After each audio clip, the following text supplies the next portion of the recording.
Энэхүү нэвтрүүлгийг Жойс Майерын үйлчлэлийн хамтрагчид болон түүний найз нар нь ивент итгэсэн бол. Та Бурханыг дагах болно гэж тунхаглаад минут болоход муу сүнс араас тань дагах болно. Би танд хэлэхийг хүсэж байгаа зүйл бол хэрэв та өнөөдөр Христийг хүлээж аваад л бүх асуудал дуусна гэж бодож болохгүй. Зарим нь мэдээж байх болно. Гэхдээ шинэ асуудлууд бий болно. Магадгүй та тэгвэл Христийг хүлээж авах хэрэг юу байна вэ гэж хэлж болох юм. Гэтэл үүндээ Христтэй байсан таны хамгийн муухай өдөр Христгүй байсан хамгийн сайхан өдрөөс дээр байх болно.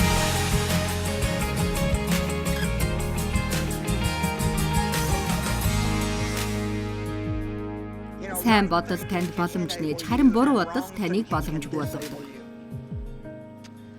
Таны болохгүй гэж бодсон зүйл тань болдоггүй нь их сонин шүү. Миний аав намайг өсвөр наснд минь хүчирхийлж байгааг ээж маань мэддэг байсан боловч юу ч хийгээгүй. Тэгэд би 30 жилийн дараа гэрээ орхиод явсны дараа л надад үг хэлэх зориг нь орж надад аавыг минь муухай зүйл хийхийг зөвшөөрж байсан дуучлаарай. Би асуудал үүсгэхийг хүсээгүй. Тэгэд би дээрээс нь чамайг бас дүүгчэн харж хандаж чадахгүй гэж бодсон гэж хэлсэн. Тэрний бодол буруу байсан. Буруу бодлууд нь намайг сүрүүлсэн. Тэр би энийг хийж чадна гэж хэлж болох л байсан. Тэгээд итгэлийн алхам хийж Бурханд итгэсэн бол олон хүмүүсийн амьдрал өөр байх байсан. Гэтэл одоо тэр хэцүү зүйл маань сайнаар эргэж би Бурхантай ойр дотн болж олон зүйлтэй тэнцсэн. Гэхдээ надад 9 насаар дүү эрэхтэй дүү байсан боловч амьдрал нь харамсалтайгаар төгссөн. Хэрэв ээж хэлсэн бол түүний амьдрал өөр байж болох байсан. Гэтэл тэр буруугаар өсөж 17 настай байхдаа хар тамхи хэрглэж арх ууж тэрнээсээ хизээж гарч чадаагүй. Тийм болохоор бидний бодол, бидний үйл хөдлөл, хандлага бас зан авирт нөлөөлдөг гэдгийг мэдэх нь их чухал юм. Бидний бодол төрүүлж буруу байвал дараа хийх гэсэн ажил бүтэхгүй. Одоо хичээлтэй холбоотой Израильчуудын түүхийг үзье. Энэ талаар Дэд хууль номын 1-р бүлгийн 1-2 дээр. Бүх Израилийн цүлд Йордны Натал Софи эсрэг талдах Арабд буюу Паран, Тофел, Лаван, Хазирот, Дизахаби хооронд байхад тэдэнд хандаж Мосегийн хэлсэн үгс энэ бол Хорибиас Серуулийн замаар Кадиш Бернеа хүрэхэд 11 хоног явдаг. Яахаар 11 өдөр явах аяллыг 40 жил явдаг байна вэ? Та нарын дунд ч нэг уулаад энд удаан тойроод л байгаа юм шиг санагдаж байгаа хүн байна уу? 1-6 дугаар ишлэл дээр Бурхан Мосегээр дамжуулан Израильчуудад та нар энэ ууланд их удаан суулаа гэж хэлсэн. Би бас энд сууж байгаа зарим хүмүүст та нэг газараа дэндүү удаан байлаа гэж хэлмээр байна. Та өөртөө харамсаж дэндүү удаан байлаа. Та хэн нэгнийг дэндүү буруутгалаа. Та хэтэрхий удаан гомдлоо. Тэгвэл одоо өөрчлөгдөх цаг чинь болсон. Та бид өөрсдөө өөрчлөгдөхгүй бол Бурхан өөрчилж чадахгүй гэдгийг сайн сана. Та өөрөө өөрчлөгдөхөд бэлэн биш мөртлөө Бурханаас өөрчилж өгөөч гэж залбирвал үр дүнгүй юм. Яагад гэвэл бид бэлэн биш бол Бурхан биднийг өөрчлөх гэдэггүй. Надад буруу 10 бодлын талаар заах зүйл байгаа бөгөөд энэ нь байдгал бодол гэж бодохгүй, харин байх ёсгүй бодол гэж үзэх нь зүйтэй гэдгийг хэлж өгөх болно. Гэхдээ би өнөөдөр энэ 10 бодлоос яриад зарим нь маргааш ярихыг бодно. Хэрвээ амжихгүй байвал бид зурагтаар дуусгаж болно. Би өнөөдөр та бүхэнд өөрийн бодлуудаа хэрхэн өөрчлөх талаар ярьж өгмөр байна. Мөн ирээдүгээ бус өнгөрснөө бодох бодол болон одоогийн амьдралаа хэрхэн боддог, бодож байгаа зүйлс дотор тань худал хуурмаг зүйлс байгааг хэлж өгнө. Та нарын зарим нь гатсан байна. Зүгээр л гатсан байна. Та нэг газараа байсаар нэг л уулаа тойроод л ухаад байдаг. Гарах газар байхгүй юм шиг л байна. Харин та одоо Бурхан таныг тэр газраас тань гаргаж авах боломж өг. Тэгээд цоо шин амьдралаар амьдарч ихэл. Амен.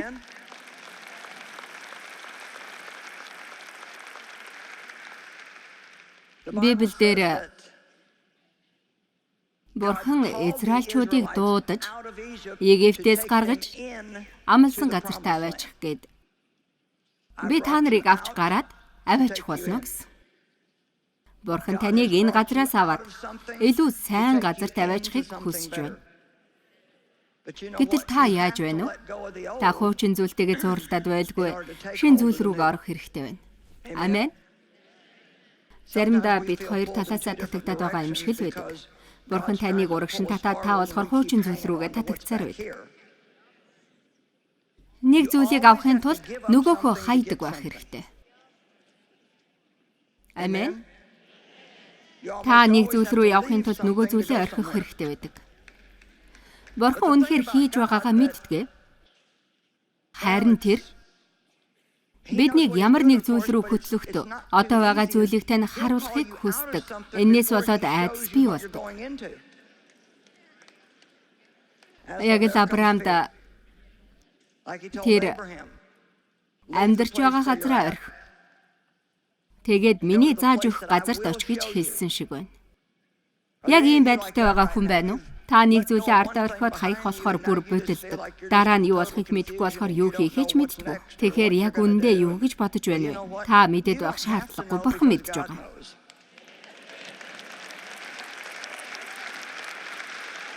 Төвний биднээс сонсохыг хүсдэг үг бол би танд итгэж байна. Бурхан минь ээ, яагаад вэ? Яагаад гэдэг үг л лав биш юм. Харин би танд итгэж байна гэж хэлэх юм. Бидний оюун бодол Египтээс амлагдсан газар хүртэл цөлөөр хэр зэрэг удаа явахыг шийдэх болно. Та нар бүгд л амлагдсан газрын талаар мэдж байгаа баха. Таныг сайн мэдэхгүй байна. Гэхдээ чуулганд хэдэн жил явсны дараа амлалтын талаар сонсохоос залхдаг. Учир нь амлалтыг хизээч өөрийн болохгүй юм шиг л санагдаж эхэлдэг. Би эрх чөлөөний талаар олон удаа сонсож байсан боловч чөлөөлөгдөөгүй байсан. Бурхан хэрэвийг хүсдэг гэдгийг би олон удаа сонсож байсан. Гэхдээ би төлбөрөөс төлбөрийн хооронд гараа чанга атгаж явж байсан.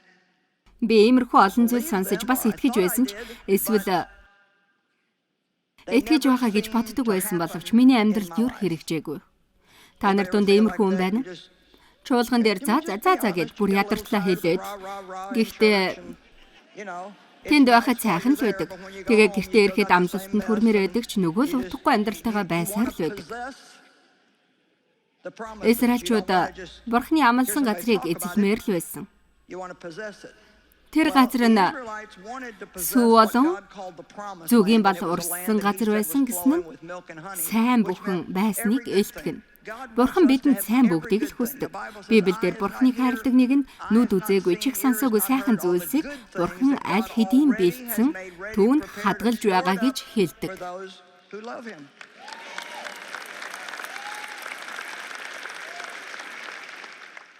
Гэхдээ Израильчууд эзлэх гэдэг үгийг ойлгоогүй байсан сонирхолтой шүү. Бид ч бас сайн ойлгож байгаа эсэхтэй эргэлзэж байна. Ер нь бол эзлэх гэдэг нь байгаа зүйлийг эхлээд устгах гэсэн утгатай юм. Өөрөөр хэлбэл тэд Бурханы амласан газрыг авах танд ороход бэлэн байх хэрэгтэй бөгөөд Бурханы дайснууд тэр газарт амьдарч байдаг. Амен. Тэгээд Бурхан тэднийг амар хялбар тавж замаар хөтлөхийн оронд урт хэцүү зам болох цөлөөр хөтлсөн учраас нь тэд дайнд бэлэн биш байсан. Би сүүлийн үед сүнс маань залхаад байгаа гэж байгаа бол би энэ талаар бас хичээлдээ оруулсан байгаа. Оройжин заахгүй ч гэсэн хэсэг заах болно. Олон Христэд итгэгчид дайнд бэлэн биш байна. Тэд зүгээр л заримдаа Бурхан болон сатааны дундах тулааны дунд зогсож байгаа юм шиг л байдаг. Тэд хоёулаа ялах гэдэл. Би дунд нь хэний дагахаа шийдэж ядна. Би сатаны худал хуурмыгийг сонсох уу, эсвэл Бурханы амлалтанд итгэж түүнд итгэн баттай зогсох уу? Та Бурханы амласан газарт очихын тулд эхлээд одоо байгаа зүйлээ орхих хэрэгтэй. Бурхан тэднийг урт зам туулуулсан нь тэд бэлэн биш байсан. Тэд баттай зогсох хүртлээр өсөөгүй. Бурханд итгэн харж мэдэрч байгаа зүйл рүүгээ явхад бэлэн биш байсан. Тийм болохоор л цөлдөө байж, тэндээ өглөж, буруутгаж, гомдлож, хов ярьж байсан. Харж ийн үү? Хэрвээ та гомдлож эхлэх юм бол үлдэн гэсэн үг байх нь биш үү те?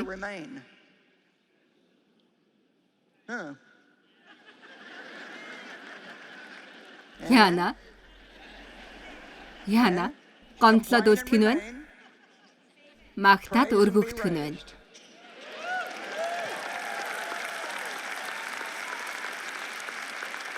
Энэ миний хэлэх дуртай хэлцүүг шүү. Бид хэдий чиний гомдлон, төдий чиний байгаа газраасаа хөдөлж чадахгүй. Тиймээс ч тэд буруу бодлоосоо болоод 11 өдөр явах газар 40 жилийн газраа л эргэлцсэн. Тэдний толгойд бодож байгаа зүйлийн хандлага нь буруу байсан. Тэд хэрхэн зөв бодохооч мэдэхгүй байсан. Бүгдээрээ одоо өөр хандлагын талаар ярихаас өмнө хэдэн минут оюун бодлын талаар ярилцгаая. Би оюун бодлын талаар хэдэн минут ярил та нар төвчин үздэй. Төвчээрээ заа юу? За.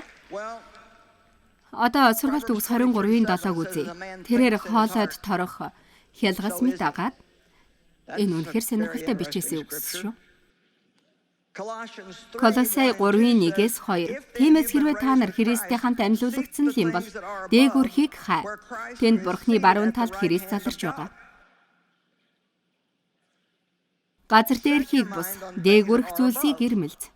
Энэ нь зөв зүйлийг бод гэж байна. Дэлхий дээгүүрх зүйлийг биш. Дахиад уншаад үзье. Оюун бодлоо тавь гэдгийг тайлбар Библиэлд оюун бодлоо тавь. Тэгээд тавихтаа баттай тавь гэдэг. Нэм гаргийн оройны хоолны дараа дэглэн барихад амархан тийм үү?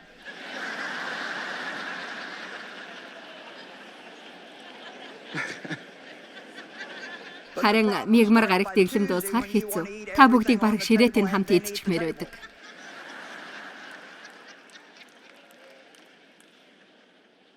Би та нарт нэг нууц хэлье. Та нар дуртай биш үж магадгүй л дээ. Гэхдээ л хэлье.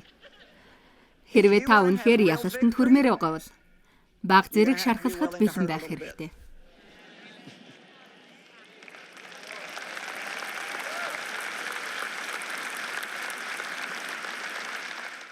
Израильчууд шархалмааргүй байсан. Бид ч бас шархалмааргүй байна. Муу сүнс бидэнд шархлах 9 өөр замыг өгдөг. Та туулж байгаа замынхаа талаар гомдлоод л эхлэнгүүт амаа татчих хэрэгтэй. Гэхдээ энэ хэцүүлдэ. Гэсэн ч та Бурхантай зүгээр л гомдлон ярьж хов ярихгүй байх хэрэгтэй. Сэтгэлийн тань хавлах нээгдэхгүй бол та тайвшрахгүй байгаа юм шиг байж болох юм. Тийм байгавал зүгээр л хий нэгэнд хэлчихвэл хичнээн хэцүү, ямар хэцүү мэдрэмж гэж санана. Хэрвээ тэд бидний өмнөөс жоохон ч гэсэн харамсах юм бол би мах бод чинь гайгүй болох гээд. Та тэгээд хэрхэн алдаагаа засгаа мэдсээр байж уулаа дахиад нэг тойрчмаар байгаа юм биш үсттэй. Үндэ бол та шархалчхад Бурхан минь энэ бүгдийг давж гарах болно. Би энэ талаар хүнд хэлж гомдлохгүй. Зөвхөн танд л хэлэх болно гэж хэлэхэд тийм амар биш. Олон төрлийн асуудлууд бидэнд тулгардаг. Гэхдээ хүн бүр өөр. Зарим нь хүчтэй учраас хаанч байсан тэр газартаа баттаа зогсдог. Гайхалтай итгэгчид байгаа. Гэхдээ ихэнх нь тийм биш гэж би боддог. Хүмүүс улмал үглээ сул дорой болоод байх шиг санагддаг. Хүмүүс юмыг хүлээж авахтаа муу бас их амархан бууж өгдөг юм шиг санагддаг. Тэгээд Бурхан минь Та өнөөдөр энийг хийж өгөхгүй бол би боллоо. Би дахиж чадахгүй. Үнэхээр хэцүү байна гэсэн хүмүүс байдаг болж. Бид өөрсдийгөө дайнд бэлэн байлгах хэрэгтэй гэдгээ мэддэг байх хэрэгтэй. Та Бурхантай хамт байх болно гэж тунхагласны дараагийн минутаас л муу сүнс тань руу давтлах болно. Тийм болохоор би танд Христэд итгэсэн л бол таны бүх асуудал дуусна гэж хэлмээргүй байна. Мэдээж зарим нь байхгүй болсон. Гэхдээ өөр маягийн хэцүү асуудлуудтай тулгарх болно. Магадгүй та тэгвэл Есүсийг хүлээж авах ямар хэрэгтэй юм бэ гэж хэлэх байх л да. Гэтэл үүндээ таны тэрнтэй хамт байх хэцүү өдрүүд тэрнгүй байсан сайн өдрүүдээс тань илүү дээр байх болно. Христ байхгүй амьдрал нэг л газраа гацаж эцсийн амьсгал хүртлээр утгагүй байсаар байх болно. Та Христийг хүлээж авч болох байсан ч хүлээж аваагүй бол таны утгагүй амьдрал тань эхэлж байгаа гэж хэлж болно. Тийм ээ, там гэж байдаг. Бид энэ талаар их ярьдаггүй. Би зүгээр суугаад хүмүүсийг там руу явуулж байснаас тамаас хэн нэгнийг аварсан дээр гэж бодож байна. Амен. Хаяа тамийн гал халуун чулуу гэж нэрлэж байгаа надад зүгээр санагддаг. Амен. Хүмүүс өөрсдийгөө юу хийж байна вэ гэж боддгийм болоо. Ер нь бол ихэнхдээ энэ дэлхий дээр хүмүүс онцгийн зүйл хийдэггүй. Энэ дэлхийг мөнхийн зүйлтэй харьцуулах юм бол нэг будаа эргийн элсэн дээр байгаа юм шиг л байдаг. Тийм болохоор энд байгаа цаг хугацаагаа тэнд очиход бэлтгэх нь чухал юм.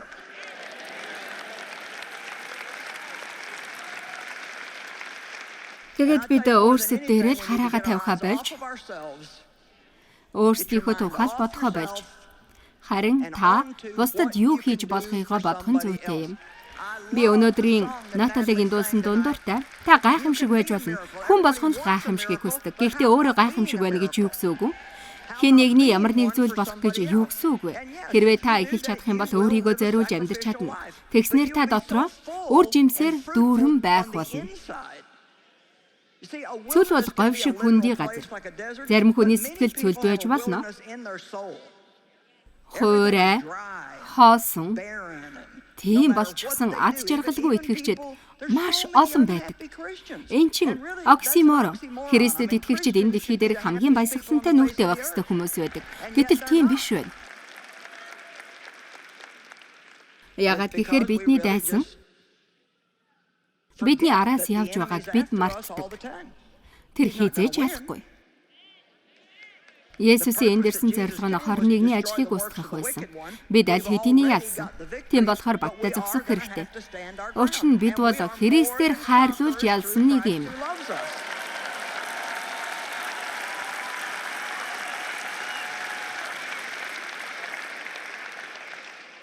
Тиймээс ч бид зүрх сэтгэлээрээ сэхүүн байж миний сэтгэл юунд уруудах вүлээ дээ. Нүүрэндээ инээмсэглэл тодруулах гэж хэлж байна. Тийм ургуур байдлаасаа гарч өөртөөгөө ивэлээ тоолж үз.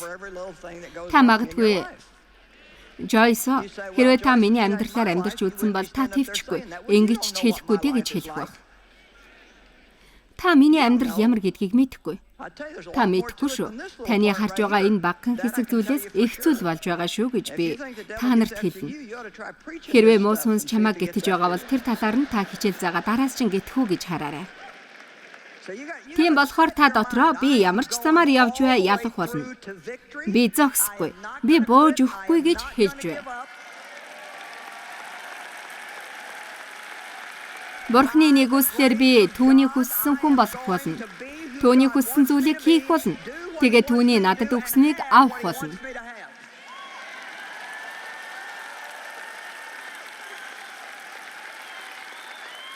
Тиймээс энэ цагаас өмнө тань тохиолдсон зүйлүүд ямар ч хамаагүй. Таны дургүй муу зүйл байсан уу?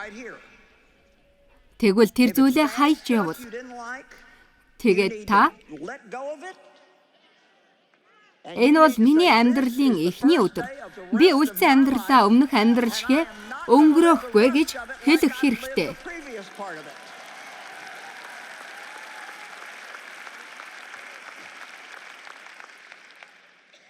Хүний бодол гэдэг сонин зүйл.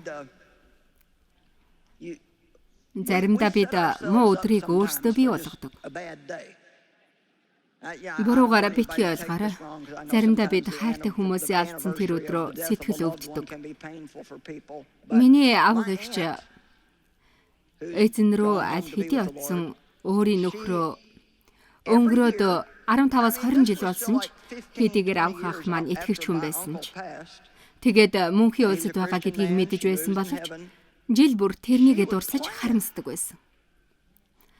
Тэр магадгүй надад хонгор минь чи намайг яаж ойлгох вэ гэж хэлэх байсан байх та. Дараа нь манай нагац Марвын өнгөрөхөд надад маш хэцүү байсан. Үнэхээр хэцүү өдөр байдгийг би мэднэ. Гэхдээ баг боловч зөв зүйлийг боддог болж эхэлвэл бодол тань өөрчлөгдөх болно. Амен. Бид өөрсдийн бодлосоо болоод бид өөрсдийгөө сүрүүлдэг гэдгийг та мэдэх үү? Тийм үү? Дэв хэрвээ чи гольф тоглож чадхаа болж хул яах вэ гэж намайг асуухад Дэв би энэ талаар аль хэдийн бодож үзсэн.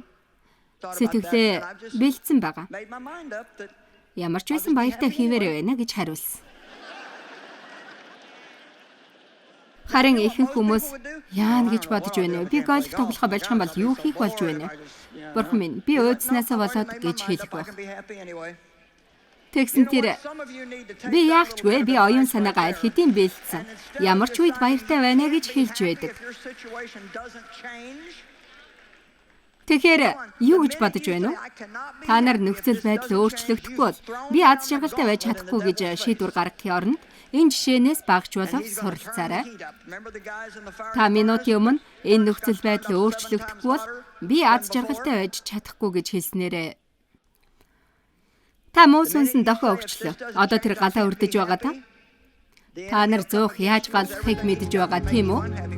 Зуух өмнөхөөс 7 дахин их галаар төөнө. Минутын өмнө та хэрвээ энэ нөхцөл байдал өөрчлөгдөхгүй бол би баяр хөөртэй байж чадахгүй гэж хэлхийг чи сонссон дайсан тань таныг баяр хөөргүй болгох бүхэл арга хэмжээ авах болно. Харин та ямар ч зүйл болж байсан би баяр хөөртэй байх болно гэж байвал юу болно гэж бодож байна уу? Та ямар ч зүйл болж байсан би баяр хөөртэй байх болно. Учир нь миний баяр хөөр нөхцөл байдлаас шалтгааллахгүй. Харин эзнээс шалтгаалдаг гэж тунхаглах хэрэгтэй.